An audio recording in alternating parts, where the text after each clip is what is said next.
பகுதிகளிலே ஏராளமான பிரச்சனை இருக்கு.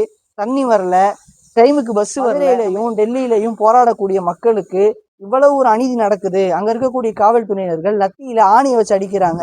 இதை நினைச்சு அழுகிறாரா அப்படின்னு பார்த்தா அதுதான். ஒருத்தனுக்குமே ஓட்டு போட மாட்டேன், இருக்கிற எல்லா பயனுகளும் எல்லா தலைவர்களும் திருடைங்க அப்படின்னு சொல்லும் போது கீழே நம்ம முட்டுங்க ஒருத்தன் கொடுத்துருக்கான். என்ன முட்டு கொடுத்துருக்கான்? அஸ்ஸலாமு அலைக்கும் வரஹ்மத்துல்லாஹி வபரகாத்துஹு.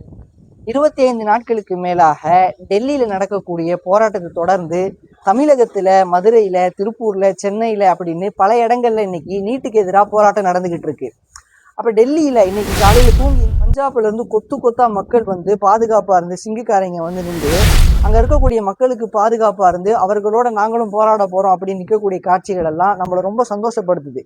ரெண்டாவது, டெல்லியில நடக்கக்கூடிய போராட்டம் வெற்றியை நோக்கி தான் போய்கிட்டு இருக்கு அப்படின்றதுக்கு ரெண்டாவது அடையாளமா நம்மளுடைய அமிதாப் மாமாவும் நம்மளுடைய கேடிஜியும் அங்க நார்த் சைட்ல இருக்கக்கூடிய மக்களுடைய பலகீனத்தை பயன்படுத்தி மத கலவரத்தை உண்டு பண்ணி அவங்களுக்கு மத்தியில பிரிவினை ஏற்படுத்தி கொண்டிருக்கக்கூடிய இந்த மாதிரி ஒரு சூழல்ல அங்க இருக்கக்கூடிய எல்லா முஸ்லிம்களும் இந்துக்களும் அவ்வளவு ஒரு ஒற்றுமையா இருக்கிறாங்க.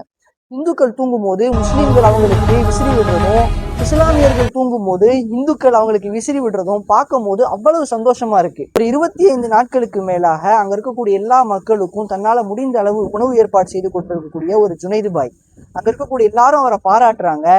ஒரு இந்து சகோதரி அந்த ஜுனைது பாய்கிட்ட வந்து அழுதுகிட்டே அந்த ஜுனைது பாயை பாராட்டுறாங்க. அப்ப இந்த மாதிரி ஒரு இஸ்லாமியர்களும் இந்துக்களும் ஒற்றுமையா இருக்கக்கூடிய காட்சிகள் எல்லாம் பார்க்கும்போது அவ்வளவு சந்தோஷமா இருக்கு. காரணம் என்ன அப்படின்னா, டெல்லியை பொறுத்த வரைக்கும் நம்ம எல்லாருக்கும் தெரியும், அங்க எல்லாரும் அடிச்சுக்குவாங்க, மதத்துக்காக வேண்டி அடிச்சுப்பாங்க. இஸ்லாமியர்களும் இந்துக்களும் மதத்துக்காக வேண்டி அடிச்சுப்பாங்க. நாங்க டெல்லிக்கு போகும்போது கூட மீரட்னு ஒரு பகுதியில அந்த இடத்துல போகாதீங்க, அங்க போனா இஸ்லாமியர்கள் அவங்க என்ன பண்ணுவாங்க, வம்பிழுப்பாங்க அப்படின்னு எங்களை பயமுறுத்தி வச்சிருந்தாங்க.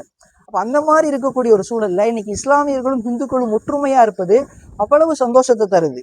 மற்றொரு புறத்துல அங்க நடக்கக்கூடிய அநியாயங்கள், ஒரு 15 வயது பெண், அந்த பெண்ணு சொல்றா, எனக்கும் 18 வயசு ஆகும், நானும் ஓட்டு போடுறதுக்கு தகுதியாவேன், ஆனா நான் ஒருத்தனுக்குமே ஓட்டு போட மாட்டேன், முழுக்க முழுக்க எல்லாம் இங்க யாரு அப்படின்னா திருடைங்க, எல்லாருமே எல்லா தலைவர்களுமே திருடைங்க அப்படின்னு அந்த பெண் ரொம்ப கவலைப்பட்டு சொல்றாங்க. அப்ப கீழே நம்முடைய முட்டுங்க வந்து முட்டு கொடுக்குறாங்க. என்ன அப்படின்னா, நார்த் சைட்ல மட்டும்தான் அந்த மாதிரி தலைவர்கள் எல்லாம் இருப்பாங்க, எங்களுடைய சவுத் சைட்ல அப்படி கிடையவே கிடையாது, அதுலேயும் குறிப்பா எங்களுடைய அண்ணன் அப்படி கிடையவே கிடையாது. அப்ப நம்ம அண்ணன் அப்படி கிடையாது அப்படின்னு சொன்னா மதுரையில போராடக்கூடிய மாணவர்களை எதற்காக போலீஸ்காரங்க அடிக்கணும்? எதற்காக போலீஸ்காரங்க மாணவர்களை மூட்டைகளை போல தூக்கிட்டு போகணும்? எத்தனையோ சகோதரிகள் ரொம்ப கவலையான முறையில போராட வந்த எங்களை கைது செய்யறன்ற பேர்ல எங்களுடைய உறுப்புகள் மீது கை வச்சு போலீஸ்காரங்க இவ்வளவு கேவலமா நடந்துப்பாங்க அப்படின்னு யாருமே எதிர்பார்க்கல. அப்ப பெண்கள் வைக்கக்கூடிய குற்றச்சாட்டு இது. ஒரு பக்கம் ஜனநாயகத்துக்காக வேண்டி போராடிக்கிட்டு இருக்கும் போது மற்றொரு பக்கம் ஜனநாயகனுக்காக வேண்டி இவங்க பண்ணக்கூடிய இந்த கேவலமான காட்சிகள் எல்லாம் பார்க்கவே முடியல.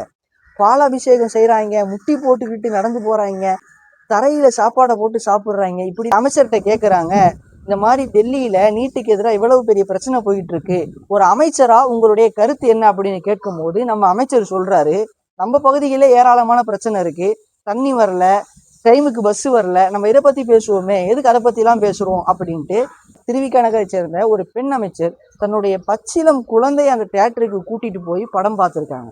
அப்ப இன்னொரு பச்சிலம் குழந்தைய தியேட்டருக்கு கூட்டிட்டு போய் படம் பார்த்துருக்காங்க. இதுல ஹைலைட் என்ன அப்படின்னா, நம்மளுடைய முகமது பர்வேஸ் தியேட்டர்ல உட்காந்து தேம்பி தேம்பி அழுகுறாரு. எதனால தேம்பி தேம்பி அழுகுறாரு? மதுரையிலையும் டெல்லியிலையும் போராடக்கூடிய மக்களுக்கு இவ்வளவு ஒரு அநீதி நடக்குது, அங்க இருக்கக்கூடிய காவல்துறையினர்கள் லத்தியில ஆணியை வச்சு அடிக்கிறாங்க, இதை நினைச்சு அழுகிறாரா அப்படின்னு பார்த்தா அதுதான் கிடையாது. இதுதான் நம்மளுடைய தளபதியுடைய கடைசி படம். அண்ணாவுடைய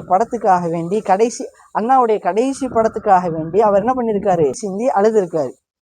அப்ப நம்மளுடைய நாட்டுல இவ்வளவு பெரிய பிரச்சனை நடந்துகிட்டு இருக்கு, இன்னும் சில பேர் எப்படி வந்து முட்டு கொடுக்குறாங்க அப்படின்னு சொன்னா, அங்க டெல்லியில சிஜேபி நடத்தக்கூடிய போராட்டம் நீட்டுக்கு எதிரான ஃபேருக்காக நடத்துறாங்க, ஆனா தமிழ்நாட்டில் இருக்கக்கூடிய நாங்க நீட்டையே பேன் பண்ண சொல்றோம், அதனால அவங்களுக்கு நாங்க சப்போர்ட் பண்ண மாட்டோம் அப்படின்னு சொல்லிக்கிட்டு இருக்காங்க. மக்களும் இதை பத்தி பேசக்கூடிய ஒரு சூழலை நம்ம பார்க்கிறோம். முடிந்த அளவிற்கு நாமும் நம்முடைய ஒத்துழைப்பை கொடுப்போம், அசத்தியத்திற்கு எதிராக நம்மளுடைய சத்திய குரலை ஒலிப்போம், என்றும் ஒற்றுமையோடு இருப்போம், வென்றெடுப்போம். அஸ்ஸலாமு அலைக்கும் வரஹ்மத்துல்லாஹி வபரகாத்துஹு.